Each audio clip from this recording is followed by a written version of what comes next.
Genesis chapter 50. Joseph threw himself on his father and wept over him and kissed him. Then Joseph told the physicians who served him to embalm his father's body. So Jacob was embalmed.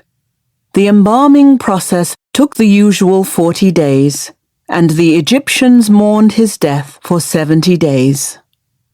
When the period of mourning was over, Joseph approached Pharaoh's advisers and said, "Please do me this favor and speak to Pharaoh on my behalf. Tell him that my father made me swear an oath. He said to me, 'Listen, I am about to die. Take my body back to the land of Canaan and bury me in the tomb I prepared for myself. So please allow me to go and bury my father. After his burial, I will return without delay.'" Pharaoh agreed to Joseph's request. "Go and bury your father as he made you promise," he said. So Joseph went up to bury his father. He was accompanied by all of Pharaoh's officials, all the senior members of Pharaoh's household, and all the senior officers of Egypt. Joseph also took his entire household and his brothers and their households. But they left their little children and flocks and herds in the land of Goshen. A great number of chariots and charioteers accompanied Joseph. When they arrived at the threshing floor of Atad near the Jordan River, they held a very great and solemn memorial service with a 7-day period of mourning for Joseph's father. The local residents, the Canaanites, watched them mourning at the threshing floor of Atad.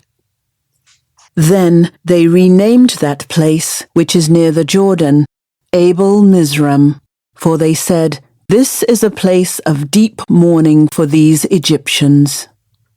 So Jacob's sons did as he had commanded them. They carried his body to the land of Canaan and buried him in the cave in the field of Machpelah, near Mamre. This is the cave that Abraham had bought as a permanent burial site from Ephron the Hittite. After burying Jacob, Joseph returned to Egypt with his brothers and all who had accompanied him to his father's burial.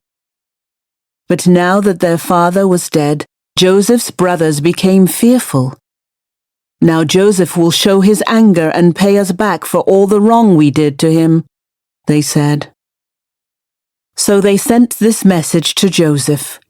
"Before your father died, he instructed us to say to you, 'Please forgive your brothers for the great wrong they did to you, for their sin in treating you so cruelly. So we, the servants of the God of your father, beg you to forgive our sin.'"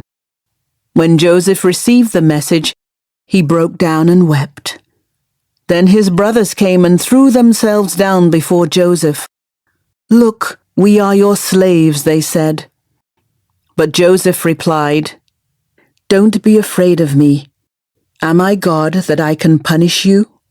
You intended to harm me, but God intended it all for good. He brought me to this position so I could save the lives of many people. No, don't be afraid. I will continue to take care of you and your children." So he reassured them by speaking kindly to them. So Joseph and his brothers and their families continued to live in Egypt. Joseph lived to the age of 110. He lived to see 3 generations of descendants of his son Ephraim, and he lived to see the birth of the children of Manasseh's son Machir, whom he claimed as his own. "Soon I will die," Joseph told his brothers, "but God will surely come to help you and lead you out of this land of Egypt. He will bring you back to the land he solemnly promised to give to Abraham, to Isaac, and to Jacob."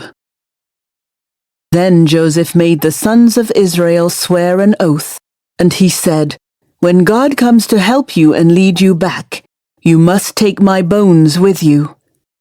So Joseph died at the age of 110. The Egyptians embalmed him, and his body was placed in a coffin in Egypt.